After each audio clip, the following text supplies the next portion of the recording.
E o tema que nos traz aqui é algo que tem atingindo as pessoas de uma maneira geral, é o sofrimento. As pessoas sofrem. Eu gostaria de dizer para você que não existe sofrimento, que a vida é um mar de rosas, mas não é verdade. E um questionamento, não apenas no âmbito da religião, mas no âmbito até mesmo da filosofia, tem sido feito. Ora, se Deus é bom e Deus nos ama, se Deus tem algum apreço pelo ser humano, então por que é que Ele permite o sofrimento? Esse é um questionamento antigo e que merece uma resposta. E o meu objetivo é você ver o que a Bíblia fala sobre o sofrimento. E não apenas isso, mas que você perceba que, conforme o apóstolo Paulo diz, nós vamos ver aqui, que a graça do Senhor nos basta diante do sofrimento. Esse é o objetivo da mensagem. Eu coloquei ali na tela, como você pode ver, essa mensagem apresenta a perspectiva bíblica sobre o sofrimento e sobre a suficiência da graça de Deus. Ou seja, quando você e eu sofremos, e vimos hoje de manhã que todo ser humano sofre, quando isso acontece, sabemos que a graça de Deus é suficiente. Tópicos que nós pretendemos abordar. O primeiro tópico já foi visto hoje de manhã, evidências da existência do sofrimento. Você que não teve a oportunidade de estar aqui conosco, você viu comigo que todas as pessoas sofrem, independentemente da religião, do credo, da maturidade física, espiritual, todos sofrem. Vimos também as causas, ou seja, não é apenas uma causa, mas algumas causas podem responder pelo fato de uma pessoa estar sofrendo. Então, é precipitado, é arriscado você ver uma pessoa sofrendo e chutar. Olha, aquela pessoa está sofrendo por causa do motivo X ou por causa do motivo Y. Isso é temerário, isso é precipitado, isso é prejudicial. E vimos também que o sofrimento traz benefícios. Ora, após esse tópico aqui, esse primeiro momento, esse primeiro patamar que nós lançamos hoje de manhã, a gente pode caminhar, então, para a análise do texto áureo, que é esse que está ali na tela. Nós estamos lendo a versão NVI, a nova versão internacional, e daqui a pouquinho nós leremos esse texto. Ou seja, vindo do maior, do mais geral, para o mais específico, eu estou vindo então do lastro teológico que nós temos sobre o sofrimento para essa particularização, para esse momento na vida do apóstolo Paulo. E por final, queremos apresentar algumas conclusões e algumas orientações bíblicas sobre este assunto. Então eu gostaria de convidar você a se colocar de pé e abrir a sua Bíblia nesta passagem que está indicada aqui na tela. E se você trouxe a sua Bíblia, eu ainda peço mais, eu peço que você dê uma olhadinha para a direita, para a esquerda, verifique se alguém eventualmente não trouxe a sua Bíblia, e se assim for, você pode oferecer uma carona na sua Bíblia para que todos possam acompanhar a leitura da palavra de Deus. 2 Coríntios 12, versículos de 7 a 10. Paulo está dizendo o seguinte: para impedir que eu me exaltasse por causa da grandeza dessas revelações, foi-me dado um espinho na carne, um mensageiro de Satanás, para me atormentar. 3 vezes roguei ao Senhor que o tirasse de mim, mas ele me disse: minha graça é suficiente para você, pois o meu poder se aperfeiçoa na fraqueza.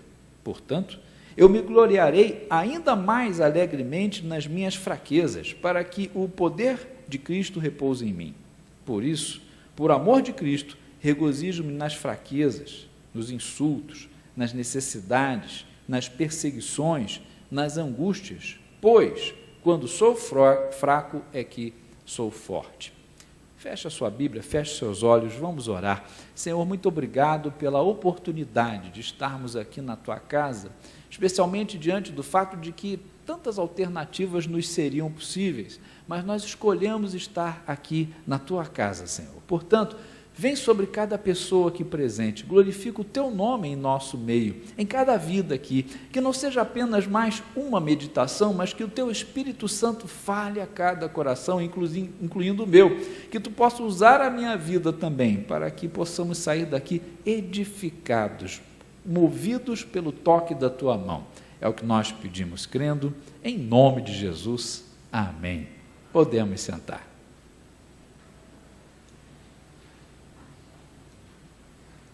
O contexto bíblico, obviamente, os textos da palavra de Deus, eles estão inseridos em contextos, em algo que os abrange. E essa epístola de 2 Coríntios, ela pode ser subdividida em duas partes. Do capítulo 1 até o capítulo 9, é o que os teólogos chamam de a carta de gratidão. Ele está ali colocando a sua gratidão a Deus, ele expressa ali que ele está muito feliz com os coríntios por vários motivos, embora os coríntios, como todas as demais igrejas, tinham também as suas limitações. E dos capítulos 10 a 13, é a carta severa, onde Paulo defende a sua autoridade apostólica. Em que pese que Paulo era Paulo tinha as suas inúmeras virtudes, ainda assim ele tinha contestações, ele tinha pessoas que questionavam se realmente ele era o que era, questionavam se ele era o cara. Então ele colocava a sua defesa, a sua apologia, nesses 3 capítulos aqui, dentro dos quais nós lemos esse. E ele, em dizendo que ele teve experiências, que ele tinha uma bagagem, ele fala no início do capítulo 12 que ele teve revelações tremendas, que Deus tinha feito e acontecido. E aí entra o versículo 7, que nós veremos a seguir, em que ele diz que para que ele não se ensoberbecesse, Deus então vem e dá o espinho na carne. Então, esse é o contexto, é o que envolve essa passagem que nós estamos analisando. No versículo 7, Paulo diz assim: para impedir que eu me exaltasse por causa da grandeza dessas revelações, e noutra tradução diz, me ensoberbecesse, e em outra aparece, ficasse orgulhoso. Ou seja, o que Deus não queria é que ele se inflasse. Por quê? Eu coloquei aqui 3 passagens, eu vou ler. Se você quiser, você pode ler na sua Bíblia também, mas se você não tiver agilidade para procurar, eu prefiro que você apenas acompanhe a leitura que eu vou fazer. Nessas 3 passagens aqui, eu quero mostrar para você o perigo do qual Deus queria poupar Paulo. O primeiro está lá em Provérbios 11, no versículo 2, em que o autor sagrado diz assim: quando vem o orgulho, chega a desgraça, mas a sabedoria está com os humildes. Então, o primeiro perigo que uma pessoa orgulhosa sofre, o primeiro perigo ao qual essa pessoa está exposta é a desgraça. E o autor sagrado recomenda para isso o contrário do orgulho, que é a humildade. Provérbios 16, versículo 18, o autor sagrado diz assim: o orgulho vem antes da destruição, o espírito altivo antes da queda. Aqui então ele oferece mais 2 outros perigos para aquele que é altivo, para aquele que é soberbo, para aquele que é orgulhoso. Ele diz que essa pessoa corre o risco de ser destruída, essa pessoa corre o risco de cair, ou seja, além da destruição, aqui vemos mais outros 2. O terceiro está lá em Mateus 23, versículo 12, onde nós lemos que todo aquele que a si mesmo se exaltar será humilhado, e todo aquele que a si mesmo se humilhar será exaltado. Eu costumo dizer, eu faço uma colocação, de que no elevador do reino de Deus, os botões do elevador estão invertidos. Você já andou de elevador, se não todos, quase todos já andamos. E você, na hora que vai chamar o elevador, você tem ali ao lado da porta um painelzinho, geralmente com 2 botões, um com a setinha para cima e outro com a setinha para baixo, não é assim? Quando você quer ir para um andar acima de onde você está, você aperta o botãozinho para cima. Você está dizendo lá para a máquina lá que você quer subir. Quando você quer descer, você aperta o botãozinho de baixo e está dizendo, eu quero descer. Só que Deus, ele inverteu os botões do elevador dos céus. Quando você se incha, quando você se exalta, você é humilhado. Você apertou o botãozinho de cima, quero subir, quero ser o cara. A Bíblia diz que aquele que se exalta será humilhado. E quando você diz, Senhor, não, eu não sou o cara, eu tenho mais é que aprender, eu preciso me sujeitar, que é o que Deus quer para as nossas vidas, você aperta o botãozinho de baixo, você se humilha e aquele que se humilhar será exaltado. que Deus estava querendo aqui? Estava querendo dizer, Paulo, você está com a sua bola cheia. E aí ele vai lá e esvazia a bola de Paulo. Murcha os seus pneus. Por quê? Porque ele estava correndo um sério, um grave perigo. Vimos hoje de manhã que Deus, ele nos protege. Deus, ele é um pai que corrige, que orienta aqueles que ele, Deus, chama de filhos. Se você está diante de uma rua e você vai atravessar com seu filho, você não apenas olha por você, se vai passar carro para lá ou carro para cá, se está passando a bicicleta, você segura na mão do seu filho. E se o seu filho fizer menção de avançar, você segura a mãozinha dele, o que você diz para o seu filho? Calma, filho, está vindo o carro aí. Não vai. Se você for, você vai entrar numa furada, você vai se prejudicar.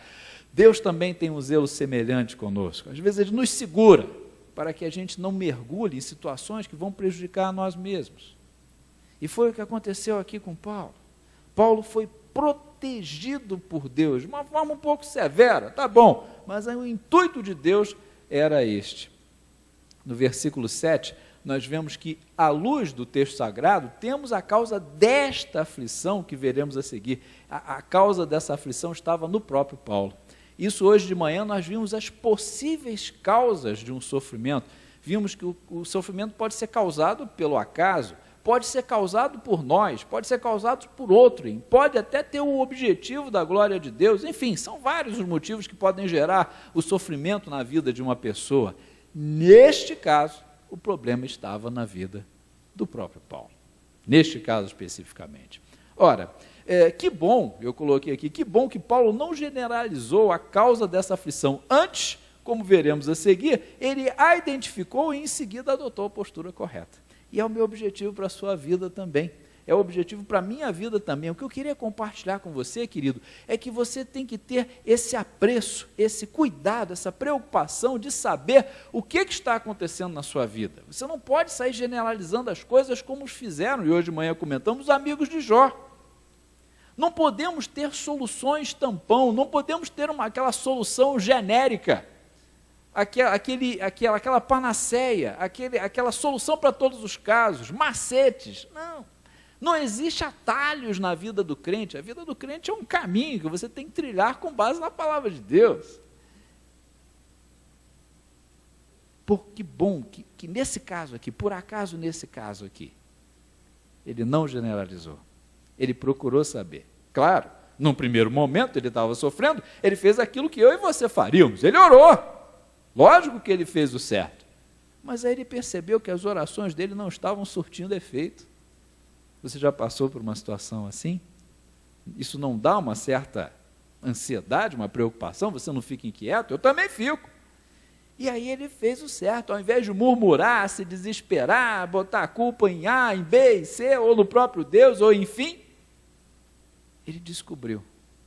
E nós vamos ver esta aplicação na vida de Paulo a seguir. Foi-me dado um espinho. E, obviamente, esse espinho trouxe a mim a curiosidade que provavelmente trouxe a você. Que espinho é esse? E eu pesquisei, e eu fui lá no dicionário, lá no léxico, a tradução do grego, do original, seria pedaço pontiagudo de madeira, estaca, farpa, ou seja, espinho. Aí você disse, Eduardo, você é um gênio, né? Você foi lá e descobriu que espinho significa espinho. Parabéns. Eu tive essa inquietude. Mas antes que você fique zangado, antes que você fique preocupado, eu coloquei aqui que o próprio texto, logo a seguir, esclarece. É o mensageiro de Satanás. Então, antes que você fique tentando adivinhar, tentando chutar qual é o significado desse espinho, o próprio texto nos socorre. Ele diz, olha, esse espinho na carne, Paulo explica que é o mensageiro de Satanás. A expressão na carne, ela dá a entender de que esse sofrimento foi algo físico.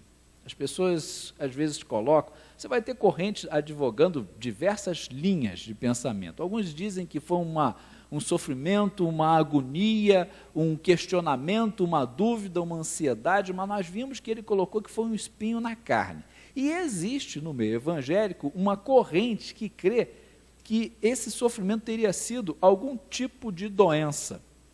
Eu li que um dos autores colocou que era provavelmente uma doença dolorosa, talvez nos olhos. E por que nos olhos? Porque há um momento em que Paulo coloca: vede com quão grandes letras vos escrevi. Então daí eles depreendem que Paulo tinha algum problema de visão e que talvez isso fosse o espinho na carne dele. Ou seja, é hipótese. Outra coisa que eu anotei aqui, que a NTLH, que é a tradução da Bíblia, que é chamada de nova tradução na linguagem de hoje, ela faz um acréscimo. Ela coloca algo que não está no grego, no original grego. Ela traduz assim: eu recebi uma doença dolorosa que é como um espinho no meu corpo. Eu não sei se algum de nós aqui tem essa tradução, mas você percebe que essa ideia de doença, ela não está no original bíblico. Não está. Isso aí é uma conjectura. Mas voltemos aqui ao que realmente o texto diz. Ele fala que era um mensageiro de Satanás para atormentar. A tradução NVI vem com essa colocação: atormentar. No grego, a palavra que existe lá é kolafizo, ou seja, esse verbo grego, que está conjugado aqui no original, ele significa bater com o punho. Quando você usa a sua mão, o seu punho para bater, no português você vai ter dois verbos, ou seja, se você bate na pessoa de mão aberta, você está esbofeteando, você está dando bolacha. Se você bate na pessoa com a mão fechada, você está socando, você está dando soco. Então você vai ver que em outras traduções, que pode ser que seja a sua, a Almeida Revista Atualizada, a Almeida Revista Corrigida e a própria NTLH, ela consta para me esbofetear, para me dar bofetadas. E a NVI aparece para me atormentar. O que eu percebo daqui? É que para ele, Paulo, era terrível, como seria para qualquer um, mas mais ainda para o próprio Paulo, seria terrível ele, Paulo, apóstolo, ele, Paulo, que expeliu demônios de pessoas, que botou o diabo para recuar, para correr em diversos aspectos, de repente, ele, Paulo, começa a ser esbofeteado por Satanás. Puxa, que gol contra, né? Que situação. Aí ele, Paulo, no auge do seu ministério, no auge daquelas revelações, na hora que ele estava com a bola cheia, Deus permite que o mensageiro de Satanás viesse esbofetear. Eu diria que Deus escolheu um instrumento certinho para abaixar a bola do Paulo. Imagino que no início ele disse: ô Senhor, como é que é esse negócio? Eu estou botando o diabo para correr aqui, eu estou tirando vidas da mão do diabo aqui em todo canto que eu vou, agora você permite que o mensageiro lá dele venha me esbofetear? O que há?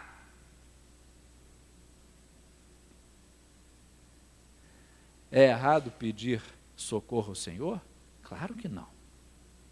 É errado orar? Claro que não. Mas nós percebemos algo mais nesse texto. Versículo 8. 3 vezes roguei ao Senhor. Paulo conseguiu tantas coisas em oração. O ministério de Paulo foi regado de tantos e tantos milagres, coisas que ele nem orou, mas conseguiu. Por exemplo, consta lá no livro de Atos que ele estava ao lado de uma fogueira e próximo da fogueira uma víbora venenosa prendeu-se-lhe ao dedo. E ele foi lá e simplesmente balançou a víbora lá no fogo, todo mundo ficou esperando que ele ia cair duro e ele ficou lá inteiriço. Ele nem precisou orar e foi abençoado, e foi protegido, e teve livramentos tremendos. Imagina orando, e orou 3 vezes. Deus às vezes permite, queridos, que nós passemos por situações em que nós oramos, em que outros oram, em que você, na sua lógica, na minha lógica, e nós imaginamos, isso aí vai ser fácil, tem tanta gente orando. E Deus não dá. E o sofrimento continua. O que fazer? O critério pelo qual Deus atende ou não um pedido consta em 1 João, capítulo 5, versículo 14. Qual é a diferença, desculpem aqui usar essa expressão, entre a macumba e o cristianismo? Você vai lá na macumba, você chega lá para o preto velho lá e diz, olha, eu quero que o fulaninho, meu vizinho, eu não gosto dele, sofra um acidente, aconteça isso, aquilo, papapá. Vai lá, coloca não sei quantas velas, não sei quantas galinhas pretas lá, um pacote de farofa lá, e o diabo às vezes dá, ou se não todas as vezes, dá o que a pessoa pede. Depois ela se acerta, mas que muitas vezes o diabo faz coisa na vida das pessoas, faz. Então, por mais crente que você seja, que eu seja, temos que admitir que Deus faz milagres e o inimigo também faz os milagres dele. Qual é a diferença? A diferença é que a oração do cristão é completamente diferente da oração da macumba por um motivo. Ela tem um crivo, ela tem um filtro, ela tem um critério. E esse critério está aqui em 1 João, no capítulo 5, do versículo de número 14, e eu leio com você. Se pedirmos alguma coisa de acordo com a vontade de Deus, Ele nos ouvirá. Isso é um pequeno, grande detalhe. Pedirmos de acordo com a vontade de Deus. Você pode pedir o que você quiser. Agora, se vai ser atendido ou não, é se está de acordo com a vontade de Deus. Esse é o critério. Deixa eu fazer uma pergunta aqui para você que frequenta a escola dominical, para você que lê e gosta da palavra de Deus. Jesus orava? Orava.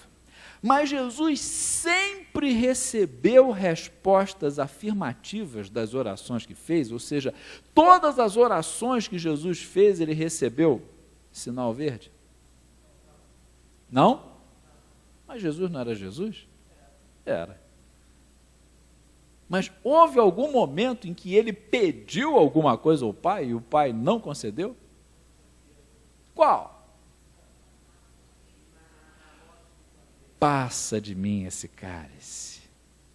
Ele estava numa situação terrível. Ele estava orando. O texto bíblico até diz que naquele momento que ele estava orando, o seu suor se transformou como que em gotas de sangue. Eu li um artigo que os médicos descobriram que é possível isso acontecer em casos de extrema carga emocional, pode acontecer no ser humano transpirar gotas de sangue. É possível, mas a pessoa tem que estar numa carga emocional horrível. O que dá um colorido a esse momento em que ele estava no Getsêmani, ele sabia que dali a algumas poucas horas ele ia fazer o principal ato da humanidade. Aquilo que ia fazer um ícone, um marco na história do ser humano sobre a terra. Ele ia morrer na cruz do Calvário para que todas as pessoas do planeta obtivessem perdão. Você já imaginou se ele falhasse?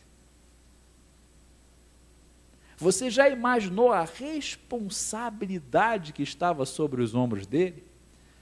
Você já imaginou, então, a agonia, em que pese que ele sabia pelo que ele ia passar, e ele já tinha falado para os seus várias vezes que ele ia ser crucificado, que ele ia morrer, que ele ia ser humilhado, mesmo assim pesava sobre ele um fardo tremendo. E ele, com toda a razão, chega e diz, Senhor, que não seja a minha vontade sua, mas o que ele queria? Passa de mim esse cálice. Ele queria sofrer? Ele queria ser humilhado? Nem ele queria, nem você, nem eu. Mas ele orou. Mas ele colocou diante de Deus. E quantas vezes ele pediu? 3 vezes. E também não foi atendido. Jesus, em Mateus 26, também orou 3 vezes, mas não obteve resposta positiva. Por que é interessante a gente ver isso? Porque a nossa tendência é de colocar a mão nas cadeiras, é de cobrar, dizer, Senhor, como é que é? Como se nós pudéssemos, né? Como se nós tivéssemos esse direito de perguntar a Deus o que Ele está fazendo, como se nós nos julgássemos mais inteligentes, mais espertos, mais habilitados do que o próprio Deus. Senhor, o que você está fazendo? Você está falando besteira. Por quê? Porque às vezes nós queremos coisas que não é o que Deus quer. Aí o que Deus faz? Deus te dá um tapa, joga um raio na tua cabeça, abre uma fenda no chão para você cair num buraco na terra. Deus simplesmente não atende. Por isso, você pode orar à vontade. Oração não tem contraindicação. Pelo contrário, Paulo diz: orai sem cessar. Haja motivo para você orar por você, pelo seu vizinho, pelo seu parente, pela sua igreja, pelo seu país. Meu Deus, você pode e deve orar. Se aquela oração não foi de acordo com a vontade de Deus, simplesmente ela não terá uma resposta positiva. Aqui vemos que Paulo também não obteve resposta positiva pelo motivo que veremos adiante. E aí você para e pergunta, e voltamos àquela pergunta da proposta inicial: por que sofremos? Ou, por que Deus permite coisas que são claramente contrárias à nossa vontade? Por quê? E ainda mais que era Jesus, e ainda mais que era Paulo, por que Jesus sofreu? Por que Paulo sofreu? Portanto, mais uma vez pergunto, por que do sofrimento? Por que Deus permite? Versículos 9 e 10, Paulo diz assim: portanto, eu me gloriarei ainda mais alegremente. Ou noutra tradução vem: de boa vontade, eu me sinto muito feliz, por isso eu me regozijo, sinto prazer, me alegro.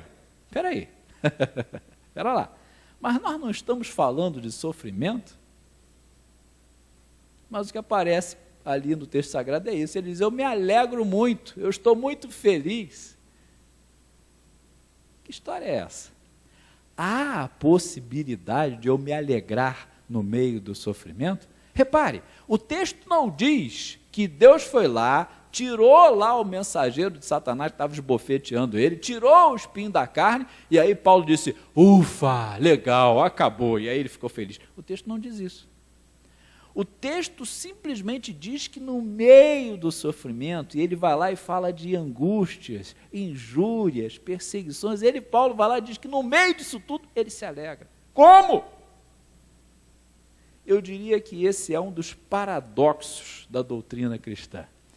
O que é um paradoxo? Você vai lá no dicionário, paradoxo é quando você tem uma afirmativa que contraria ou a lógica humana ou aquilo que todo mundo acredita. Isso é um paradoxo. E o cristianismo tem os seus paradoxos. Por exemplo, Jesus dizia que aquele que quiser ser grande no reino dos céus deve ser como uma criança. Isso é um paradoxo.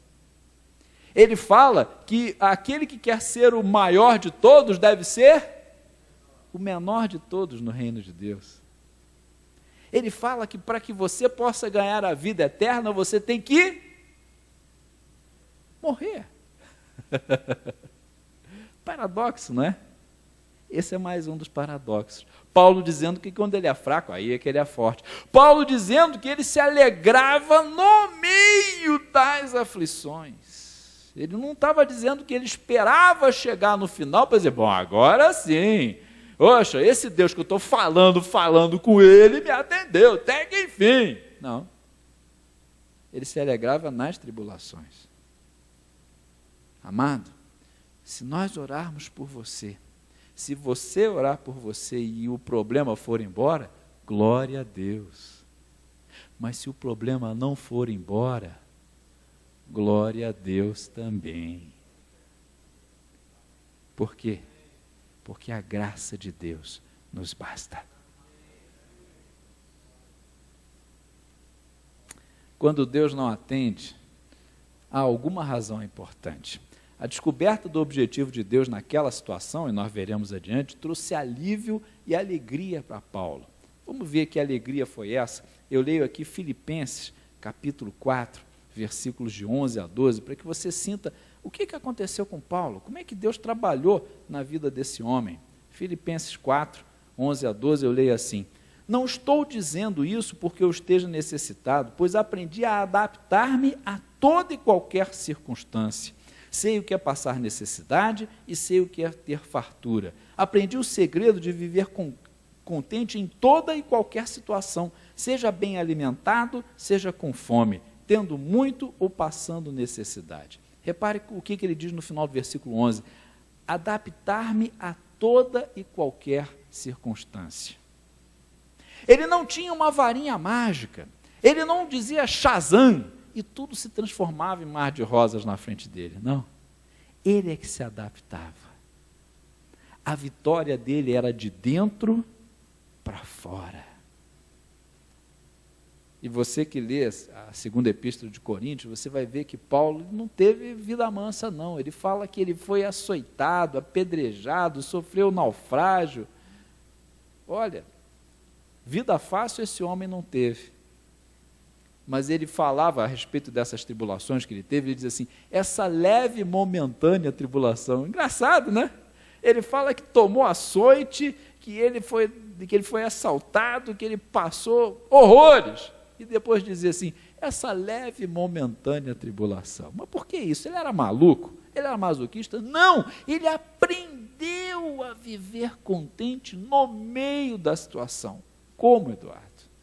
A gente vai ver isso adiante. Versículo 9.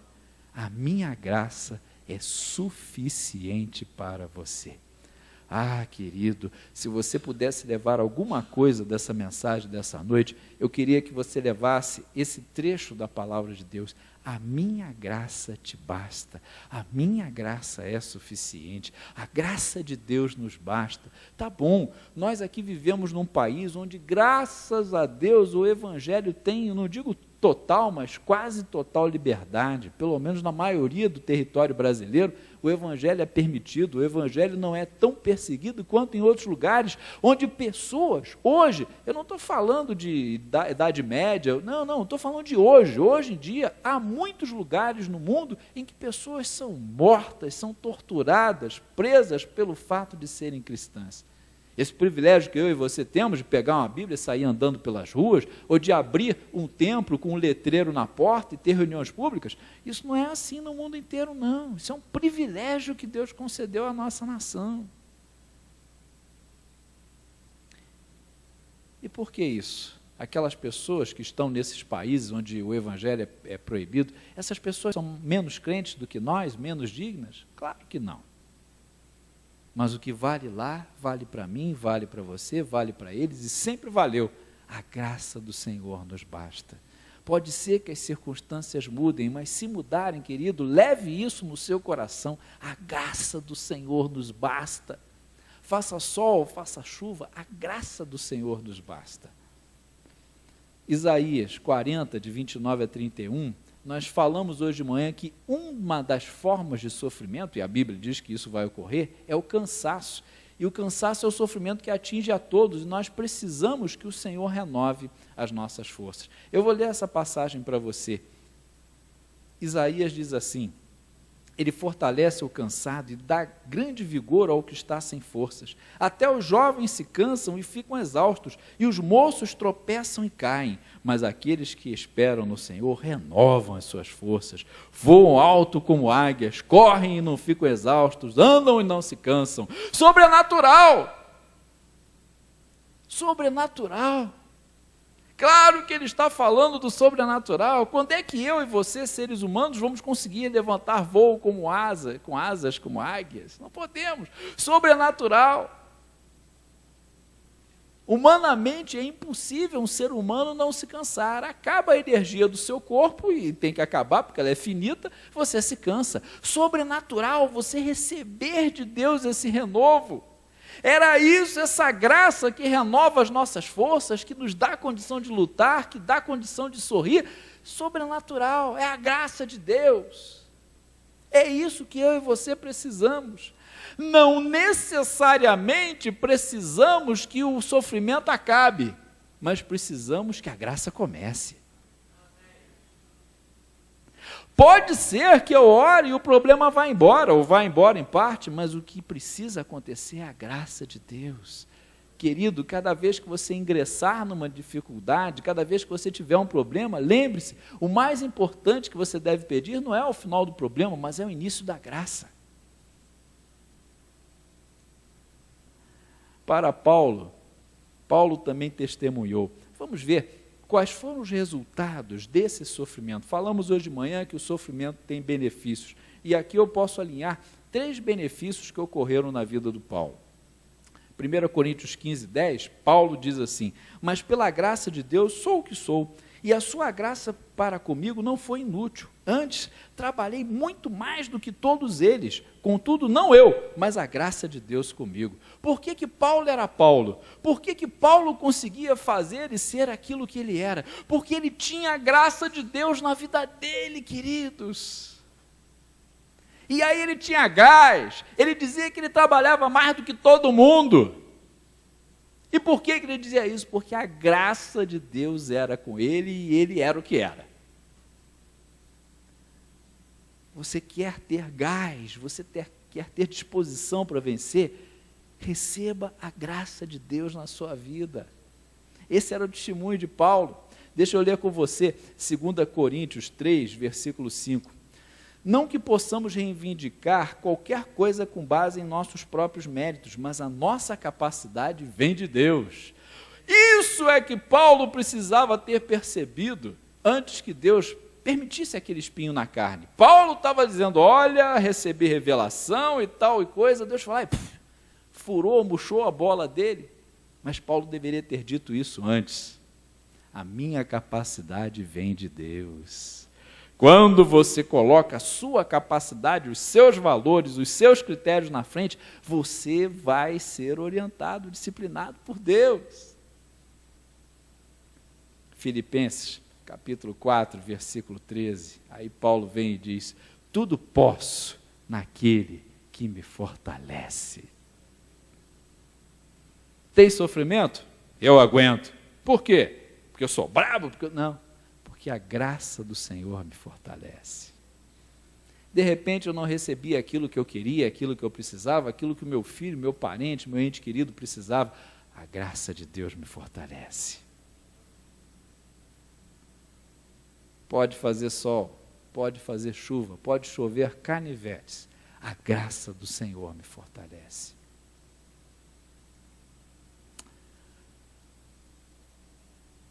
Deus disse para ele, o meu poder se aperfeiçoa na fraqueza. Quando sou fraco, é que eu sou forte. Paradoxo, né? É verdade. Por isso que Deus nos permite ficarmos fracos em alguns momentos. Algumas coisas nos pegam no contrapé. Ótimo. É a hora de você dizer, sou um ser humano, sou limitado, preciso de Deus, preciso do sobrenatural. O poder de Deus pouco pode ajudar e utilizar o homem autossuficiente. Aquele que se considera o cara. Por isso que nós precisamos dessa moenda, desse trabalho de Deus, desse preparo que Deus nos impõe.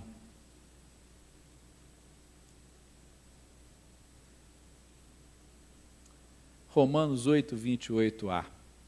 Aí está na tela o texto. Sabemos que Deus age em todas as coisas para o bem daqueles que o amam.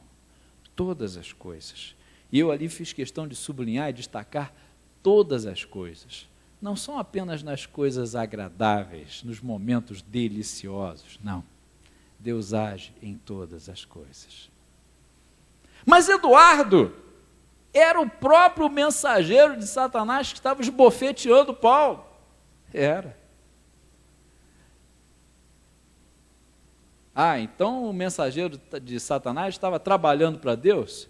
Indiretamente estava. Não sei se ele era voluntário para isso.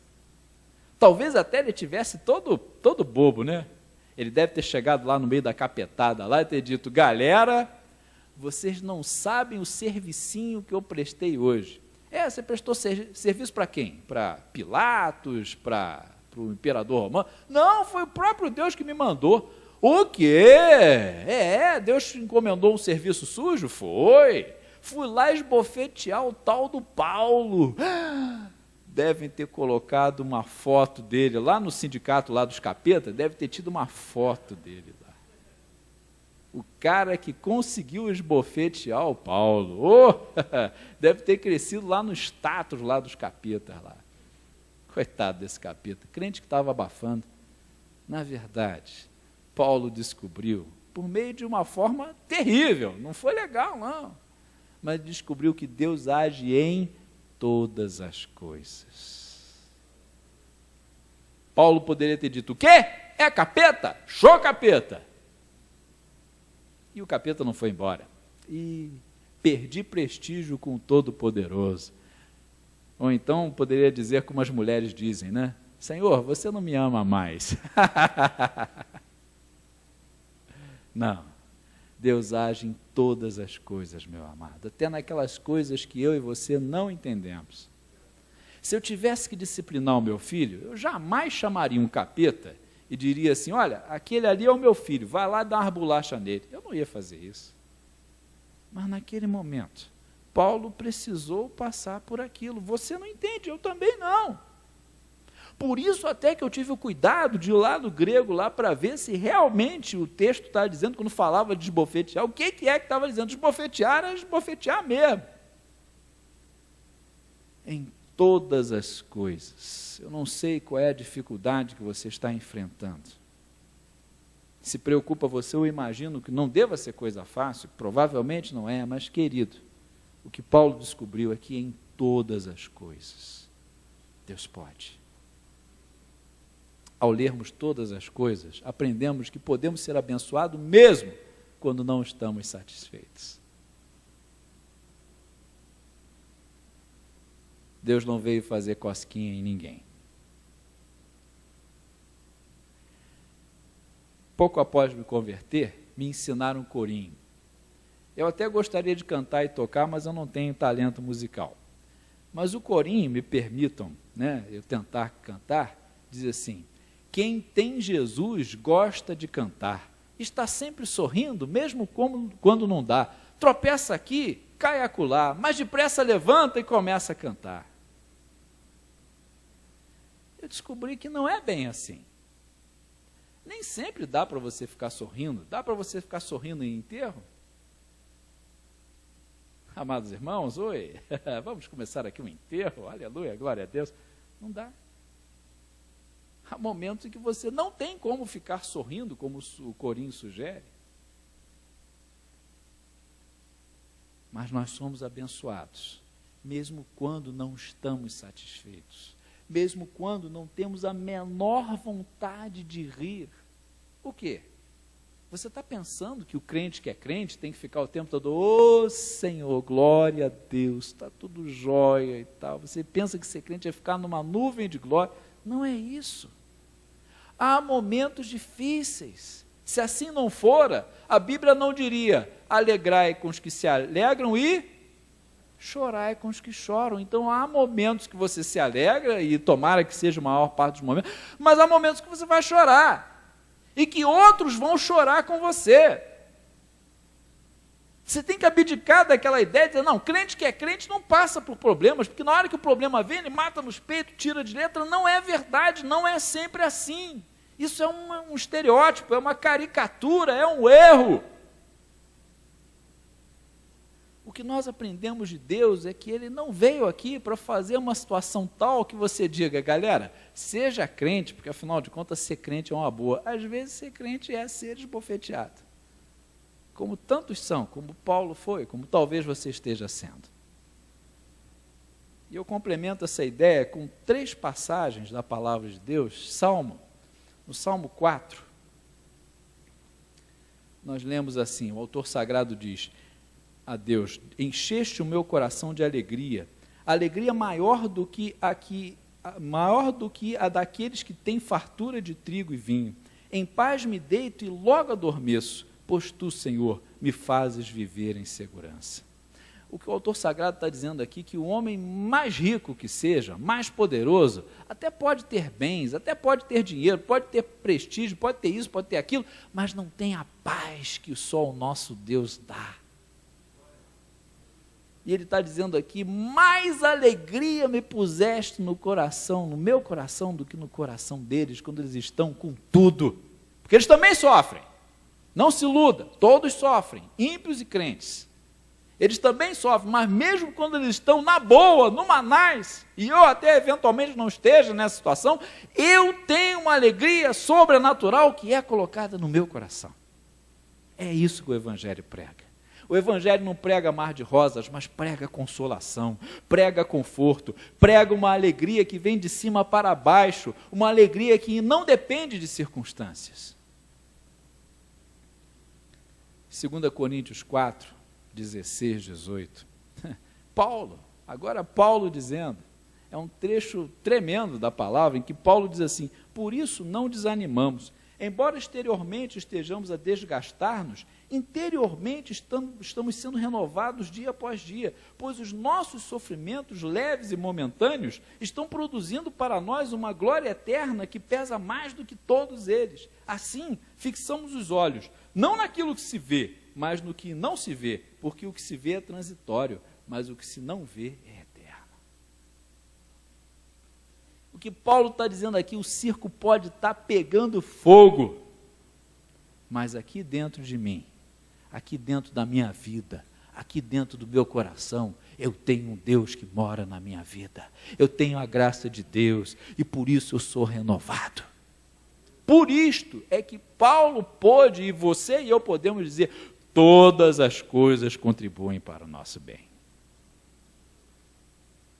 Pode deixar o capeta bater, pode deixar os aborrecimentos chegar, e haverá aborrecimentos. Tá bom, eu vou orar a Deus pedindo o término de cada um deles, mas uma coisa não pode faltar na sua vida, querido, faça sol, faça chuva, a graça de Deus.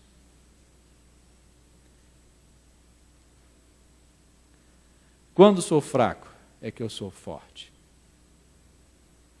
Vocês já viram ou já andaram de barco à vela? No meu tempo de marinha, eu tive essa oportunidade de andar num barco à vela. Você colocava 2 veleiros iguais, no mesmo mar, debaixo de um mesmo vento, nas mesmas condições. Um veleiro ia para um lado e outro veleiro ia para o outro lado. Por quê? O vento não soprava para o mesmo lugar? Mas de acordo com o que o comandante coloca na posição das velas daquele barco, ou então no leme, ele vai conduzindo o barco para onde ele quer. É claro que, ao sabor de cada vento, conforme o vento muda, ele vai ter que ter uma tática diferente ali de como ele vai posicionar as velas e o leme dele. Tá legal. Mas o fato é que o barco vai não para onde o vento quer, mas para onde o comandante do barco quer. E é por isso que eu coloquei ali isso que veio de uma imagem que eu nunca mais me esqueci do tempo que eu era da marinha. 2 veleiros iguais, no mesmo mar e sob o mesmo vento, podem seguir rumos opostos. Quem define o rumo final é o comandante do veleiro. O diabo pode bater em você. As circunstâncias podem bater em você. Os reveses podem chegar um atrás do outro. Mas quem vai decidir como é que você vai reagir é apenas uma pessoa que vai decidir isso, você. A culpa não é do diabo, a culpa não é do mundo, a culpa não é de Deus, não é de ninguém. Você é que vai decidir se a graça de Deus vai rechear o seu coração. O mais importante do problema no sofrimento não é a sua solução, mas a nossa atitude diante dele.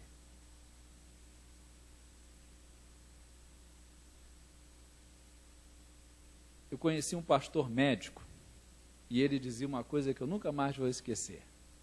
Ele era pastor, ele era médico, ele orava por si mesmo, ele orava pelas pessoas, mas ele de púlpito. Vai haver uma doença que vai ser a última doença. Você vai ter uma doença, não importa qual seja, sei lá, se vai ser câncer, se vai ser infarto, se vai ser derrame, não importa. Essa vai ser a sua última doença. E com ela você vai para a glória. Não é verdade? Vai ter um outro médico, chamado médico legista, que na hora que seu cadáver chegar lá no IML, ele vai examinar o que sobrou de você e vai fazer um laudo. Morreu de isso assim, assim, assado. Aí vai assinar um documento. Ele é o último médico que você vai... Eu não digo que você vai procurar, porque você não vai estar procurando mais ninguém, mas vai ser o último médico que vai ter contato com você, o médico legista. Não queira uma consulta nesse médico. Não marque, não queira, não deseje. Mas quando você estiver lá sendo examinado por esse médico, que vai ser o último médico a te examinar, ele vai dizer do que você morreu. É o médico que atesta a derrota da medicina. É o médico que diz para todos os demais médicos, olha, a medicina não consegue resolver tudo, não.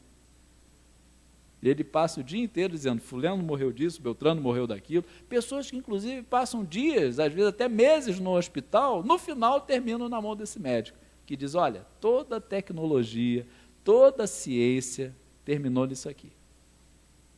Vai ter uma doença que vai ser a última. E aí, pastor, vamos parar de orar? Não.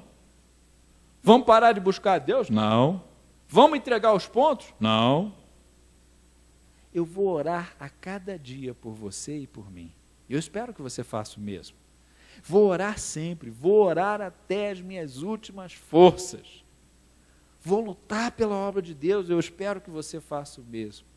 Mas, mais importante, não é se as suas orações vão chegar ao resultado que você quer ou não. É se o seu coração vai ficar diferente. Aí é que mora o cristianismo. Aí é que está a diferença. Aí é que você vai ver quem serve a Deus e quem não serve, meu amado.